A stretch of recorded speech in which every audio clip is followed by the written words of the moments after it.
দুনিয়াতে উলঙ্গ আইসি এই সাদা কাপড়টার জন্য, এই সাদা কাপড়টার জন্য আইসি দুনিয়াতে। পুরুষ মানুষ ঢাকার দরকার নাই, সাদা কাফন দেখলে অন্তরের মধ্যে কি আসে, হয়। আর সেটা মনে রাখবেন, পুরুষের ঢাকার দরকার নেই, মহিলাদেরকে এভাবে উপর দিয়ে ঢেকে দিতে হয়। মরণের হরে জীবিত থাকতে দরকার নাই, কি কন? আমার মেয়ে, আমার স্ত্রী, আমার বোন, আমার মা বেপরদায় চলে, আমরা হইলাম দায়ুস। ওই পুরুষ দায়ুস যে তার স্ত্রী সন্তানকে পর্দা করায় না। আপনি থাকতে আপনার স্ত্রী কিভাবে ফেরিওয়ালার সামনে যায় আলু ফ্রাইস কিনে, আপনি দেশে থাকতে, আপনি এলাকা থাকতে আপনার স্ত্রী কিভাবে মার্কেটিং করে যায়, এভাবে বাজার সদাই করে।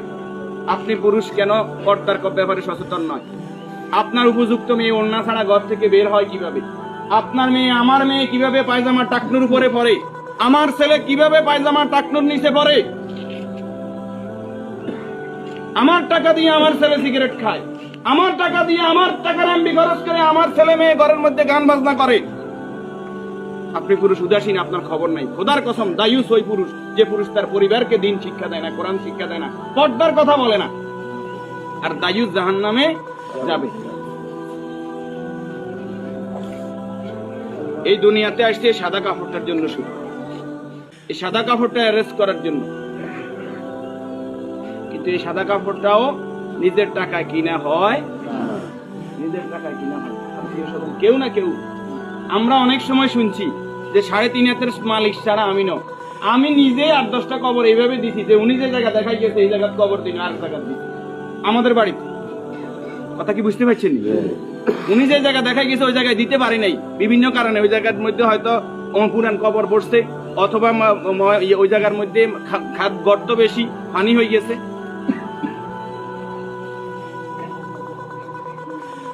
তাহলে আমার শেষ জায়গাটাও আমার নির্দেশনা মতো হয় না, পরিবারে যারা আছে তাদের নির্দেশনা মতো হয়।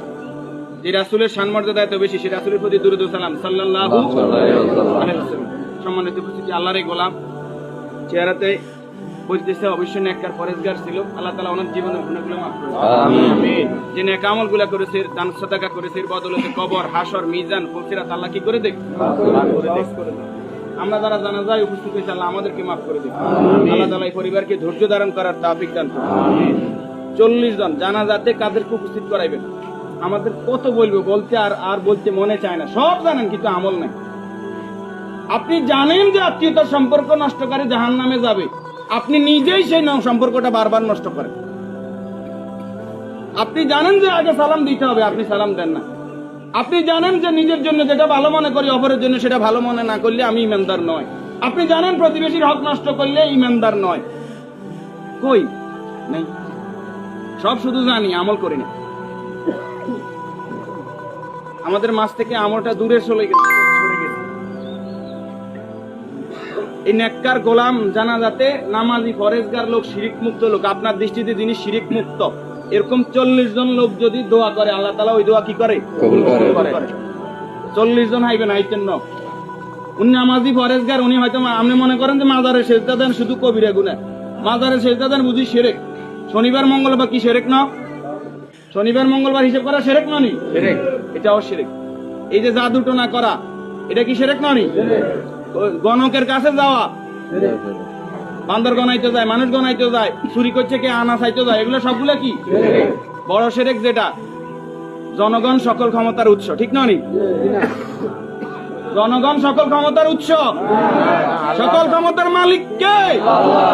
যেই দল, যেই সংগঠন, যেই রাজনীতি আমাকে বলে জনগণ সকল ক্ষমতার উৎস, এই রাজনীতি করা কি শিরক না? এই জিনিসটা কেন বুঝিনি আমরা?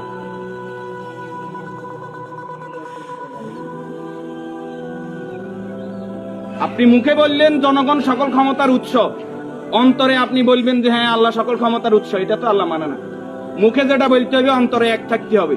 তাহলে সকল ক্ষমতার মালিক কে? আল্লাহ। আর যারা রাষ্ট্র ক্ষমতায় গিয়ে, একজন মুমিন ইসলামী রাষ্ট্র ব্যবস্থার বাইরে যাওয়ার কোনো সুযোগ নাই। যদি আওয়ামী লীগ আবার তওবা ইস্তেগফার করি আই কয় যে আমরা আল্লাহর আইন অনুযায়ী রাষ্ট্র চালাইম, আমরা কইম আলহামদুলিল্লাহ। বিএনপি যদি কালকে বলে যে আমরা রাষ্ট্র চালাইম আল্লাহর আইন অনুযায়ী, কোরআনের আইন দিয়ে রাষ্ট্র চলবে, সৎ নামাজি ফরেজগার লোকরা চেয়ারম্যান মেম্বার হইব, তাকওয়াবান হইব, আমরা বিএনপির সাথে আছি, বিএনপি কে ভোট দেব। যদি জামাত ইসলামী বলে আমরা আল্লাহর আইন দিয়ে রাষ্ট্র চালাইবো, কোরআন চালাইবো, দেশ তাকওয়ার ভিত্তিতে চলবে, রাসূল যেভাবে চালাইবে আমরা তাদেরকে ভোট দিব। যদি চরমরাই বলে তাদেরকে ভোট দিব। আমাদের ব্যক্তিগত কারো কোনো আরশ নাই। আমরা এই জমিনে আল্লাহর, এই জমিনে আইন চলবে কার? এবার যেই আসুক এই তকমা নিয়ে আমরা তাদের সাথে আছি। রাজি আছেন? আল্লাহ তাআলা আমাদেরকে কবুল করুন। আমিন। উপস্থিতি